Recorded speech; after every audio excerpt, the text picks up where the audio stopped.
masterclass in marketing and just pure self-promotion is hiding right in plain sight, like, say, in the description of a SoundCloud track. So today, that's exactly what we're going to do. We're going to deconstruct this one incredibly dense piece of text and unpack a masterclass in the art of the boast. It's got 4 parts, and trust me, it's brilliant. Let's dive in.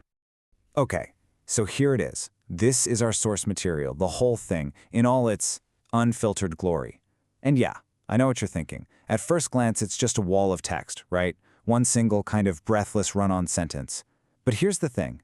Hidden inside this declaration is a perfectly structured 4-part argument for artistic greatness. And that's what we're here to do. Unpack every single piece of this incredible strategy. All right, part 1. First things first, right? Before you can even begin to prove you're the best, you gotta just declare it. You have to plant your flag. And that's what this first section's all about, making a huge, ambitious claim right out of the gate. And look at how he does it. There's no hesitation here, no room for doubt. The artist, Mega2 Raw, just kicks things off with the central thesis of this entire statement. He doesn't say the song is good or that you should check it out. No. He says it is a classic. That's it. From the very first line, the stakes are just incredibly high. And this is what's so smart about it. He doesn't just throw the word classic out there and leave it hanging. He immediately defines what he means by it. See, a classic isn't just a song people like. It's something to be remembered, to be celebrated, and to be talked about right alongside the all-time greats. He's literally setting his own bar for success, and that bar is legendary status, or bust. So, he's set the goal, right? Legendary status. What's next? Well, you identify the competition, and then you declare them obsolete. This is such a classic move. He's framing his arrival not as just another new artist, but as this major event that's going to completely change the game and make everybody else, even your favorite rappers, suddenly look suspect. Okay, so the claim has been staked. It's a huge one, but the big question is, how?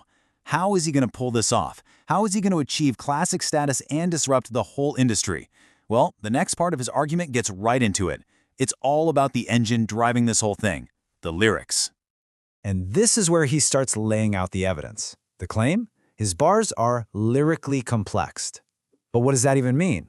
To make sure we get it, to understand the level he's playing on, he gives us a direct comparison. This isn't just rap, you see. This is on the same level as big word literature and poems. He's basically elevating his own work and the art form itself to high literature. So if the lyrics are that complex, who's the audience? Who's it for? The answer is brilliant, because it creates this super exclusive club. He says his work can only be digested by a higher sense. I mean, that's just fantastic branding, isn't it?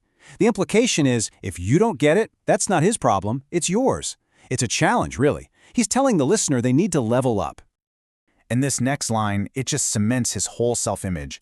He's not just a rapper, not just an MC. He calls himself a raw author. The word choice there is so specific, so deliberate. He sees himself as a writer, a creator of literature, whose chosen medium just happens to be rap. Okay, so we've got the huge proclamation, right? And we've got the complex lyrical method he's using to back it up. Now we get to part 3 of the argument, and this is where he connects his art to the real world. So, what actually happens when talent like this walks into a room? Well, this is where the song title stops being just a title. He presents it as a straight-up fact, a description of his actual everyday life. The idea is that his art, his presence, is so powerful it literally changes the atmosphere around him. The key takeaway here is that the song title and his life, they're the exact same thing. And just like he did before, he doesn't just make a big claim and walk away. He backs it up with specifics. How do we know he's the center of attention? Well, for one, people stare. He says his aura is important, that his purpose can't be distracted, and that he's focused like a student. Every one of these points just adds another layer, building this picture of a person who commands attention just by existing. All right, that brings us to the final piece of the puzzle. And honestly, this might be the most wild, most innovative part of the entire thing. We're about to pivot from art and philosophy straight into a really unique business model. So, just when you think you've got this artist all figured out, bam! He introduces a second identity, dereg lyric. He calls it his first alias as an artist. And this isn't just some cool-sounding name. It's actually a crucial piece of a totally self-sufficient creative system he's about to lay out. And this is just genius. Seriously, look at this. It's a 4-step model for complete artistic and financial independence. Step 1, create an alias. Step 2, feature yourself on your own track. Step 3, charge yourself a fee for that feature. And step 4, you never cheat yourself. It's this perfect, closed loop of art and business. It's the ultimate statement of self-reliance, and it feels like it was made for the modern creator economy. But in the end, after all of that, it all comes back to the craft. After he's laid out his claim, his method, his impact, and even his business plan, he wraps it all up with this simple, powerful statement of purpose. Why go through all this trouble? Because bars galore. Just an endless supply of lyrics. That's his destiny. It's his calling. So when you really break it down piece by piece, this one block of text isn't just a rant, it's a masterpiece of personal branding. We saw the artist stake his claim, define his own terms for success, explain his method, detail the impact, and even lay out a whole business plan. It really leaves us with a big question, especially for anyone creating anything today. In a world that is just completely saturated with content, where everyone is fighting to be... We hit the jackpot this time. Whoa!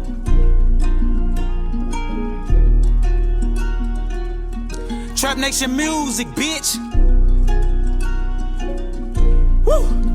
The impact I'm making on rap, got rappers rapping different. The thuka I'm clutching got a clip the size of a midget. Loving the hoe was a violation to my pimpin', and I'm on my P's and Q's. Don't question my position. The richest niggas in the world could be in the building, but when I step in, me and they wives like eyes. I can abracadabra the pie, dope man. I don't buy rollies until the time. Look, all my hits, all like Deontay, nigga, I'm wilder. Slick with my thuka, I'm a professional prowler. If rap had a Hall of Fame, I'm a top one ballot. You can get shot in your face for looking at me sour. I get it fiend, shooting a dope in a plain restroom. All I do is float, I forgot how to walk. Disrespect me, get first 48, gon' have to bring a little tape and chalk. Ooh, I'm beyond dangerous. I be talking money, English my second language. I'm flyer than a flock of birds. You heard the word, make it too raw, I'm too dangerous. I'm the center of attention, never not the main event. Outlies on me like Pop walked in this bitch. Different what they gon' give me if I snap in this bitch, cause I'ma murder everybody. I don't leave witnesses, make a trillion. I'm beyond brilliant. My enemy location got a sniper on the ceiling. When I'm in the building, I'm the center of attention. The janitor follow me cause I can't stop dripping. I got more ammo than armies. My weed is the color of Barney. My favorite place in the house is the kitchen, cause that's where I'm with. Been the money hungry. When my daughter say, Daddy, I love you, it's a wonderful feeling I can't describe.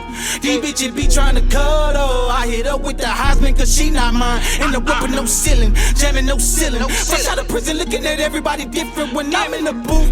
I been talking digits, paparazzi looking for me, I'm the center of attention. Those trap God, I'm an expert at turning heads. Reinventing myself, the same trick cut off my dreads. Big bitch press, they think I'm addicted to roids, but I've been doing pelvis workouts and they broad. Project baby, never without a rod. I'm the reason why they ain't got no room at the morgue. Mad Max ain't got nothing on the board. When I step in the place to be, the bitches say good lord. When bitches try to argue, tell them to kick rocks, get lost, scram. Don't comprehend, tie your knots. Just in case I get the notion to get in my emotions, I keep a hold to tie up the shoes that I rock. Remember rocking Reeboks with rocks in my socks. 16 with a knot, pistol cock, dodging the cops. With dreams of being famous on the biggest stage, it's the center of attention. No longer I have not. Tryna play me out my bread, I'm putting red dots on foreheads. If you make me chase you, chopping out both legs. Got blood bitches that bang harder than niggas. My gang co-ed. If I ever call the laws, chop off my own hand and don't shot myself. The name of my thuka is stealth. I got the wrist of a chef. Don't know how to cook food, but I can cook dope. Got a hoe that can do both regardless. I won't starve to death. Nigga, I'm making a trillion. I'm beyond brilliant. My enemy location got a sniper on the ceiling. When I'm in the building, I'm the center of attention. The janitor follow me cause I can't stop dripping. I got more ammo than armies. My weed is the color of Barney. My favorite place in the house is the kitchen, cause that's where I'm with. Been the money hungry. When my daughter say, Daddy, I love you, it's a wonderful feeling I can't describe. These bitches be trying to cuddle. I hit up with the Heisman cause she not mine. In the whip with no ceiling, jamming no ceiling. Fresh out of prison looking at everybody different when I'm in the booth. I been talking digits, paparazzi looking for me, I'm the center of attention. Whoa.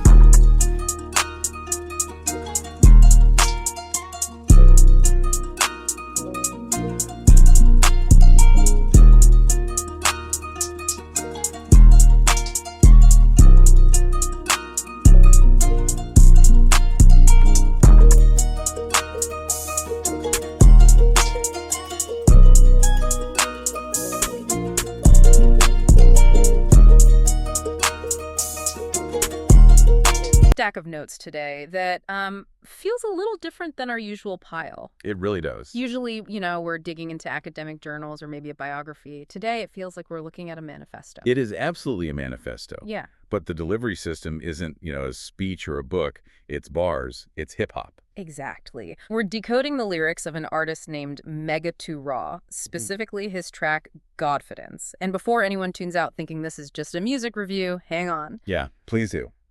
The breakdown we have here, which comes directly from the artist himself, reads more like a treatise on psychology and systemic corruption than just a rap song. It's a survival guide. That's really the best way to frame it. And we're not talking about that power pose in the mirror kind of confidence. This is Godfidence. Yeah. It's this very specific hybrid of, say, spiritual conviction and street-hardened resilience. And that's our mission today. We want to understand how someone takes a life that includes prison time, being a jailbird, as he says, and turns it into this rigorous, almost scientific, artistic process. And we're doing it strictly bar for bar. Because the density of the metaphors in here is just, it's surprising. You miss one line, you might miss the whole philosophy. Okay, so let's get into the mind of the man. The track opens with this kind of riddle about his name. The line is, War to Agem is Mega 2 backwards. It's such a strong opener because it sets the stakes right away. Mhm. He's not just playing with letters here. He explicitly defines it as a symbol of internal conflict. War to a gem. War to a gem. He's saying that before you can fight the world, you are often at war with yourself. And that process, that pressure, that's what makes a gem. That's so interesting because usually the opening bars in this genre are about external dominance. I'm better than you. But he starts with introspection. He starts by looking in the mirror. He does. But he doesn't stay there for long. He pivots almost instantly to the external. He follows up that reflection by saying, I'm on the front line. I'm Leonidas. Leonidas, the Spartan king from 300. That's a very specific image of leadership, isn't it? Exactly. The warrior who stands at the very front. He's telling us he doesn't hide behind anyone. If there's a fight, he's the first person you see. But then, and this is where it gets really interesting, he pulls this complete contradiction. Oh, I marked this line. It confused me at first. He says, "It ironic, I be's the smartest in the stuck, but on beats I go dumb." Yeah, let's unpack going dumb. In a hip-hop context, that's usually a good thing. It means high energy, a wild, uninhibited flow. It's visceral. So he's saying I'm the smartest guy in the room, but when he records, he just flips a switch and turns that off. Not turns it off. He suppresses the academic side. It's a deliberate choice. He explains that if he rapped as intellectually as he thinks, he might actually lose the feel of the track. Oh, He's choosing raw instinct over intellect to connect with you. I mean, it's actually a sign of high intelligence to know when not to sound smart. that's a really crucial distinction. It's the difference between being smart and being effective. You lecture the audience, they tune out, you go dumb on the beat, they feel it, and then you can slip the message in. Precisely. It's a Trojan horse strategy. Yeah. But he doesn't want you to think it's random. He immediately clarifies his method. He says, I be going off like drill sergeants. I'm more than important the way I do this, a science. A science. Wow, that's a loaded word for art. It implies a system, a method. Drill sergeants, that's discipline, order, command. And then he drops this visual that I think is just brilliant. I be in a cut like a barber. My mind sharper, ain't no way you can deny this. In the cut. So for anyone who doesn't know, that usually means laying low, staying out of sight. Right, avoiding trouble, just observing. Hmm. But a barber is literally in the cut, cutting hair. So it's this double meaning. I'm laying low, but like a barber, I'm constantly sharpening my tools. My mind is the razor. So just because he's quiet, it doesn't mean he isn't sharp. Exactly. He calls his writing strategic poetry. He says it's for intellectual minds. So even though he's going dumb on the delivery, the architecture underneath, the strategy, is for people who can really think. Okay, so we have this picture of a disciplined, intellectual warrior. But that kind of discipline, it doesn't just appear out of nowhere. Where does it come from? And that brings us to the emotional anchor of the whole track. That discipline has a source, and her name is Lakeisha. His mother. He says, and I quote, "You know Lakeisha didn't play that lazy shit." I think a lot of people can probably relate to that. The no-nonsense parent who doesn't accept "I'm tired" as an excuse. It's universal. But look at how he analyzes it now. He says, my mama didn't teach me how to quit or give up the way she raised me. The tough love was a lesson. Tough love. That phrase gets thrown around a lot. It does. But he sees it as a kind of immunization. He realizes now she wasn't just being strict for the sake of it. She was teaching him how not to collapse under pressure. Quitting wasn't an option. It wasn't in the syllabus. And you see that directly in his work ethic now. He talks about the graveyard shift. Graveyard shift, punching clocks. He says he treats music like he's living on borrowed time, like it ain't no tomorrow. That urgency is a direct product of that tough love. But there's a shadow there, too. It's not all positive. There's this deep sense of regret. It's a very mature admission. He just says it outright. I wished I would have listened. I wouldn't be a felon. Wow. That is blunt. He doesn't sugarcoat it at all. He admits that if he had applied that Lakeisha discipline earlier, he might have avoided the prison system completely. He says, coulda, woulda, shoulda. I ain't making no excuses for myself. I had to right my wrongs like my pen went left. Wait, let's break that down. Right my wrongs like my pen went left. That feels like one of those layers you were talking about. It is. I mean, think about it. Going left colloquially means going astray, making a wrong turn. He's saying his life went left. And now he has to use his pen, his writing, his music to right those wrongs, to fix it. Is that strategic poetry again? Using the art to fix the life? Exactly. And that wrong turn, that time his pen went left, it led him to the experience that defines so much of this song, prison. Yeah, this section gets dark. He calls himself a jailbird. But look at the trajectory. He says, used to be a jailbird without no wings, took flight. Now I'm flyer than yacht pilot. From a bird in a cage to a pilot in control. It's the central metaphor of this entire deep dive. It's about rising mentally beyond your physical cage. And he describes that cage with some really haunting details. He doesn't glamorize it one bit. No, he talks about pacing a hole in the floor. That image. Pacing until you literally wear down the concrete. It's the psychological torture of it all, and the constant threat of violence. He warns, talking third row droppings, better defend yourself. What does that mean, third row droppings? It's a very specific reference to the dynamics of cell block life. If people are talking trash from the third row, it means violence is coming. You have to be ready to fight at any second. It's a state of hypervigilance. And how did he deal with the authorities in that environment? The guards? He says he is allergic to investigation. Allergic, that's a great way to put it. Outwardly, when 12, the police speak to him, he goes mute. Or, and this is a fascinating tactic, he says, then I start acting like I done lost my rabbit-ass mind. I push their buttons. He plays crazy. He plays crazy. It's strategic.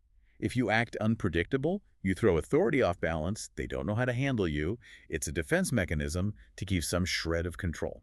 But he's not just messing with them. He has this really searing critique of the entire system. This, for me, is the most intellectual part of the track. He says, statistic numbers is a facade for corrupted laws. A facade. So the crime stats we see on the news are just a cover-up. He's saying the numbers are used to justify a corrupt system. And then he drops the hammer with this line. To get paid by putting us in chains like a Cuban link. Chains like a Cuban link. Okay, we have to pause on that. A Cuban link is jewelry, a huge status symbol. Exactly. It's gold, it's wealth. Yeah. He's comparing the actual steel chains of a prisoner to that jewelry. He's implying that the system views prisoners as commodities. As gold. Yes. The system gets paid to put them in chains. A prisoner is as valuable to the prison industrial complex as a Cuban link chain is to a jeweler. He's exposing the profit motive of mass incarceration in one single metaphor. That is heavy. It flips the whole bling culture on its head. Completely. And that realization that he's being used is what drives him to escape mentally. He refuses to be just a statistic. He reminds us his mother named him to Reginald. He is a human being, not a data point. So once you realize the game is rigged, how do you even move through the world after that? Well, you have to develop what he calls discernment. And this leads to his whole philosophy on politics and people. He says, politics, a okey doke. An okey doke?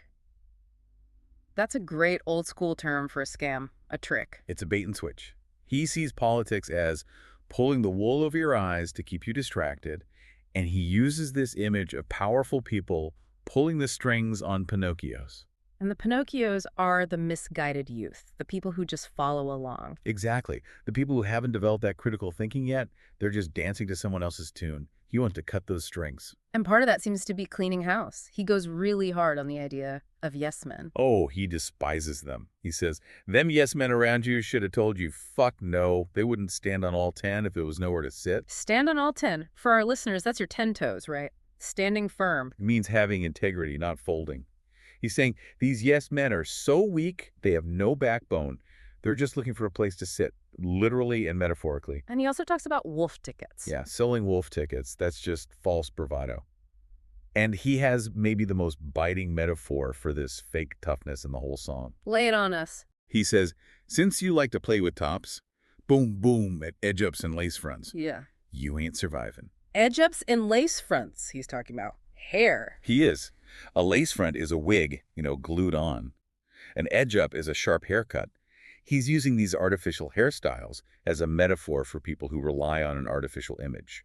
So he's saying your toughness is a wig. Exactly. It looks real from far away, but it's just glued on. When the boom, boom happens, when things get real, that lace front is blowing right off. You're not surviving if your whole identity is just an image. That is so vivid. It's funny, but also a serious warning. So if you're surrounded by all these fakes, how do you navigate it? You have to read the room. He says, I read the room for weird vibes and weird guys. He calls it discernment. And here's the key to his fearlessness. Ain't no point to be nervous when you don't benefit from telling a lie. Wait, connect that for me. How does telling the truth make you not nervous? Well, think about it. When do you get nervous? When you're trying to hide something or keep a story straight or maintain a fake image, a lace front. If you're completely authentic, fear just kind of evaporates. Honesty is a shield. That's powerful. Authenticity is a survival mechanism. Which brings us all the way back to the title. Let's define it. What is Godfidence? He gives us a specific definition. He says, my confidence is the reaction of hard work. So that's step one. But step two is a spiritual bond. He says, God is my OG and my BFF. God is my OG. That frames the divine in a very specific street-level hierarchy. It does. The OG, the original gangster, is the one you respect above all else. By saying that, he's saying he answers to a higher authority than the warden or the police. And that gives him a ton of freedom, doesn't it? Complete freedom. He says, God opinion is the only opinion I will ever give a fuck about, and that is the root of Godfidence. It's self-reliance, but it's fueled by the belief that the Creator has his back. Which leads to this fierce autonomy in the lyrics. He says, I don't need no feature, I collab with me. He's rejecting the industry game. He's rejecting the crabs in a bucket mentality where people try to pull each other down. He says, crabs in a bucket ain't still learned nothing. He's done with that. He's his own best collaborator. It sounds almost arrogant, but in context, it feels necessary. It's protective. He knows his worth. He says, if you have a stage, you need to book me for a good fee. He says, I'm the MVP of the rap game. I'm no rookie. He's demanding respect, not asking for it. It's empowering, but there's a line where he says, I've been in trouble my whole life. Yikes. I damn near got immune to the shit. Immune to the shit. That's the scar tissue talking. But, and this is the flyer pilot part, he didn't let that immunity make him cold.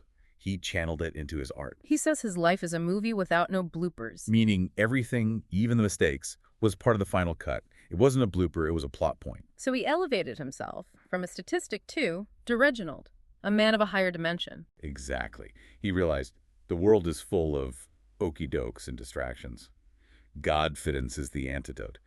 It's refusing to wait for validation from a system that wants to put you in chains. So when we step back, we're not just looking at a rapper bragging. We're looking at something much, much denser. Not at all.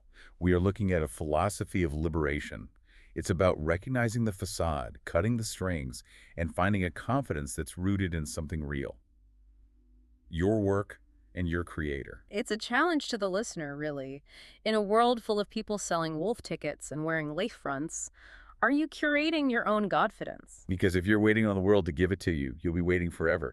You have to collab with yourself. I collab with me. I think I might write that down. It's a good reminder that sometimes you have to be your own team. It's a good mantra, especially when the world tries to go okey doke on you. In culture, he uses... Okay, so let's just, be real for a second. We live in this era of perfectly curated timelines. You scroll through Instagram or TikTok, and it's all perfect lighting, perfect captions, the perfect life. It's all a performance. It absolutely is, and that bleeds into everything, especially music. Right. You hear a track, and you have to wonder, is this person actually living this life? Or is this just a really good marketing team behind them? That's the big question, isn't it? Are we watching a documentary, or are we watching a blockbuster movie with a ton of CGI? Exactly. And that is why today's deep dive feels like a splash of ice-cold water to the face. We're looking at a track that is, it's basically a declaration of war against that entire fake culture. We're unpacking grown man bars And yes, that is Bars, with a Z by the artist D-Reg Lyric. And it is a fascinating piece of source material. I mean, it's not just a song, it's a manifesto. A manifesto, that's a good word for it. D-Reg Lyric is an independent artist out of Fort Worth, Texas. Yeah. And in this track, he is drawing a very hard, very aggressive line in the sand. Yeah, a line between what he calls grown man authenticity and what he sees as this playground of actors. The energy is just immediate. It is. From the second you press play, you realize he is not asking for permission to be here. He says, I speak that shit that they can't ignore. And the title itself, Grown Man Bars. It's a challenge. It's a total challenge, isn't it? It's like walking into a room full of kids playing dress up and just saying, all right, sit down. The adults are talking now. It implies a hierarchy from the jump. Grown man suggests responsibility, experience, consequence. Right. It suggests that everyone else is, by default, childish. Yeah. And that's the lens for this whole deep dive. It's all about establishing that hierarchy. Okay, so let's get right into that central conflict, because this isn't just, I'm better than you. This is, you aren't even real. He has a very specific insult for his competition. He calls them actors. Good-ass actors, to be precise. Right. And the comparisons he makes here, I have to say, they made me laugh out loud, even though they're incredibly insulting. They're sharp. He says these rappers need Oscars. But then he drops these names. He says they act better than Samuel. Which is, of course, Samuel L. Jackson. And that they should have more Oscars than Denzel. Denzel Washington. Now, just pause on that for a second. Why those two? The greats. They're not just actors. They're titans. They're the standard. When you watch Denzel in Training Day, you don't see an actor reciting lines. You see the character. You believe him. So by saying these rappers act better than Samuel or Denzel, that's actually a huge backhanded compliment, isn't it? It's devastating. He's saying the persona they've created, the gangster, the mogul, is so convincing that it rivals the greatest performances in Hollywood history. But, and this is the key D-Reg points out, is that there are no real intentions. That's the line. No real intentions. It's the difference between living the life and just, reading the script. Exactly. D-Reg accuses them of buying lyrics. And in the world of grown man bars, that's the cardinal sin. If you buy the lyrics, you are purchasing someone else's trauma, someone else's triumph. You are wearing a costume.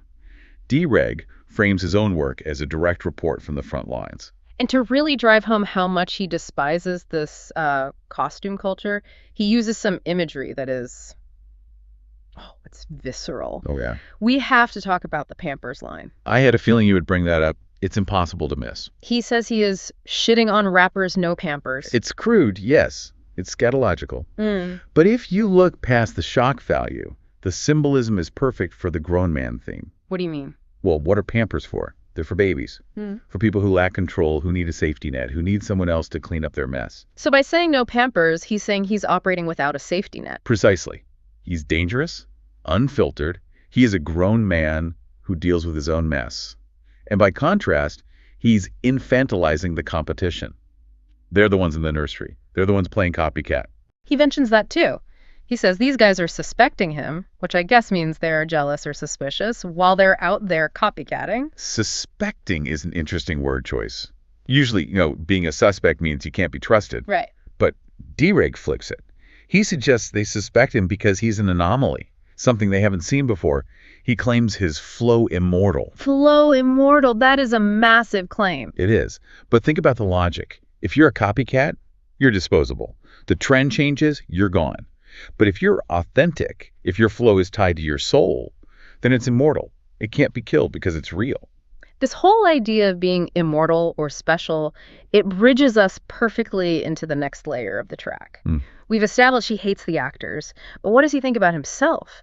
Because he doesn't just think he's a good rapper, he talks like he's been ordained by a higher power. This is where the track moves from, like professional rivalry to spiritual warfare. Yeah. He says it so clearly, this is not rap.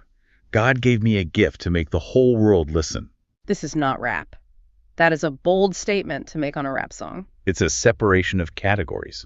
Rap, in his eyes, has become the industry, the commodity the actors are selling. Okay. D-Reg views his output as a gift. He calls himself a rap god with no regards. So yeah, what story can a single link tell? On the surface, it looks like nothing. But I want you to think of it like a treasure map. A map with clues that point to ambition, to a specific strategy, and really to the entire ecosystem of how people create stuff online today. Let's follow it and see where it takes us. And here it is. This is our artifact, Mega 2 Raw. I can make God say, "Oh my God," by Mega 2 Raw on #SoundCloud. Okay, at first glance, it's just a promo for a song, but trust me, every single word you see here is a clue, and we are about to decode every single one of them. So we're going to treat this link like a modern archaeological find. Seriously. Every part of it, the name, the title, even the platform, is a clue that's going to help us understand the culture and, more importantly, the creator behind it all. Think of us as digital archaeologists, and this is our fossil. If we carefully, brush away the surface, we can start to piece together the entire story of an independent artist who's just trying to make it in the 21st century. All right, our investigation starts with the first and most obvious clue, the artist's name. In the digital world, a name isn't just a label, it's the absolute cornerstone of an entire persona. Mega 2 Raw. Just let that sink in for a second. This wasn't a name they were given at birth, right? This was chosen, it was crafted, and it was designed to send a very specific message. So what exactly is that message? The strategy here is actually kind of brilliant in its simplicity. Mega immediately signals huge ambition. This artist isn't messing around, they're aiming for something big. And 2 Raw, that's a direct promise. It promises authenticity in a world where we all crave stuff that feels real and unpolished. It tells you, the listener, hey, you're getting something unfiltered here, something real. It's an incredibly powerful identity, all packed into just 2 words. Okay, let's move on to the next piece of evidence, the title. If the name is the brand, then the title is the hook. And oh boy, this one is designed to be absolutely impossible to ignore. Just read that out loud. It's audacious, it's totally over the top, and it's definitely pushing some buttons. In a world where our attention is literally the most valuable thing there is, a title like this is a powerful, powerful weapon. But here's the thing, this isn't just for shock value. It is a calculated move. A title like this is engineered to stop your thumb mid-scroll. It creates this instant burning curiosity. You just have to know, what could this possibly sound like? And it's inherently shareable. You almost have to send it to a friend just to say, can you believe this? And that, right there, is the engine of virality. Okay, so we've got the artist's identity and we've got the hook. Now for the final clue, the location. Where was this artifact found? The choice of platform tells us everything about the creator's strategy and the community they're trying to reach. The link specifies #SoundCloud. This is not an accident. Choosing SoundCloud over, say, Spotify or Apple Music or even YouTube is a deliberate act. It places the artist right in the middle of a very specific creative culture. Now, for anyone who might be unfamiliar, SoundCloud is not just another streaming service. It's a cultural launchpad. It's famous for being this raw creator-first platform where artists like Post Malone and Billie Eilish actually got their start, literally uploading tracks directly from their bedrooms to a global audience, completely bypassing all the industry gatekeepers. And this really gets to the heart of the difference. Mainstream platforms, they're top-down, curated by labels and editors. But SoundCloud is bottom-up. It's a space that champions raw, unfiltered content that's discovered by the community itself. By choosing SoundCloud, Mega 2 Raw is planting their flag firmly in this independent, ground-up movement. So now we have all the pieces of our puzzle, right? We've got the persona, the provocation, and the platform. Let's put them all together and see the complete picture of the strategy at play here. What we've really uncovered here is nothing less than the modern independent artist's playbook. Step 1, create a bold persona like Mega 2 Raw. Step 2, use a provocative title to stop the scroll. Step 3, choose a bottom-up platform like SoundCloud. And the goal of all of this? Step 4, build an audience directly, without asking for anyone's permission. So there you have it. We started with just a single line of text. But by looking a little closer, we uncovered a complete narrative. A story of ambition, of strategic thinking, and the modern art of building something from nothing online. Which, brings us to our final thought. Every link we share, every username we create, every single post we make is a digital artifact we're leaving behind, and they all tell a story. So the question is, what story are you telling? Let's unpack a concept that, usually feels like it belongs in a dusty old library or maybe a fantasy novel. Alchemy. Right. When I say that word, what comes to mind? Is it wizards? Stone towers? Trying to turn lead into gold, that's the classic image. Old men in robes, boiling strange liquids. Exactly. Pseudoscience. But if you strip away the magic wands and all of that, alchemy is actually a perfect metaphor for psychology. It's not really about the metals. It's about transmutation. It's about transmutation. It's the process of taking the lead, all the heavy, toxic, weighing you down experiences of life, and forcing them to become something golden, something valuable. And that is the perfect setup for what we are diving into today. We aren't looking at an ancient scroll, we're looking at a modern manifesto. Mm-hmm.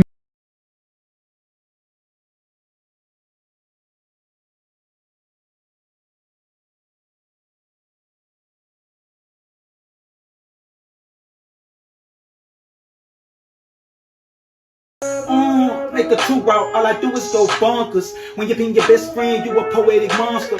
I've been locked up so many times, don't need no lawyer. Incrimination is devastation, detect recorders. Do you fucking hear me going off? I'ma go harder. All my goals above the rim, lyrical Vince Carter. My mental travel, highways down rabbit holes, that's a lift. I am so ambitious, my existence is a glitch. Can't let no peon punk skate with an L hockey stick. Every time I take the L, I prevail, I'm transforming. Megatron, I'm a don like Corleone, Godfather. I hit it like Sunny, but ain't no setups, I'm smarter. My daughter survived through heart attacks, and one day who harder? Nobody alive, fuck those guys, I erase your roster. No more making history and mysteries, fuck your story. Factual realities that cat rap got me snoring. We can D-Reds lyric climbing ladders like the Hardys. We don't discriminate on gender, do it like the Dudleys. To your location, spin a Rooney. 4-4 at your front door, what's that smell? I smell pussy. I can turn your neighborhood bully into a nice guy. I silence rah-rah, all my thukas got mute buttons. I can make a grown-ass man cry for his mama if he don't have mine. Empty pockets is so disgusting. Flat lines and loud cries, zip-ups and stretchers. Ambulance and coroners, and still fuck the detectives. I'm on bar 25 and still got your attention. When I was 26, I was in the 6 on my way to prison. I need y'all to listen, I need y'all to hear me. Need y'all to see my vision, that's why I'm rhyming in HD. This shit gotta work, obsessed with success, baby. I'm in love with hip-hop, make a rap, bitch, have my baby. Swear trying to slave me, I'm the modern day Kunta. Matter of fact, I make a Django, natural born shooter. I've been breaking rules since a toddler, I'm crossing every line. I'm immune to Lakeisha ass whoopings, ain't no controlling I'm so ahead of my time like a Rolex from the future. Told your bitch to put a fork in it, I'm not a spooner. Fake ass rappers want to be 12 on career day. And Halloween, bitch please, you are not scary. You never ever post to throw slugs, you shoot them. Addicted to W's, can surround myself with losers. Especially the sort kind who don't know L's is a victory. Every loss a lesson of information, understand me. Burglar in your habitat, do your neighbor like Stanley. I'm this shit like Mr. Johnson uniform, you smell me. Smack niggas like Tyrone who don't know how to spell Versace. Don't praise the landlord, always trying to upbeat somebody. Don't make me catch your body like Metro leaders on Bring It On. Pop locks like rerun, finally got my foot in the door. Going in with no remorse, these rappers not protected. It don't matter who he is, compared to me he's second. Flow so unanimous, make a two-round super heavyweight. I'm punching on these rappers with lines that give them the sour face. Blowing up like bombs away, you better take cover. The oppers like to make diss tracks, turn them into runners. Need my money young and my very own by October. I'm an album just with the ecstasies, look over your shoulder. You never run out of ink with a mental pen. I be stroking every beat, now it's a pad, period. Make a two-route, all I do is go bonkers. When you pin your best friend, you a poetic monster. Make a two-route, all I do is go bonkers, nigga. I'm killing all these rappers with honors, bro.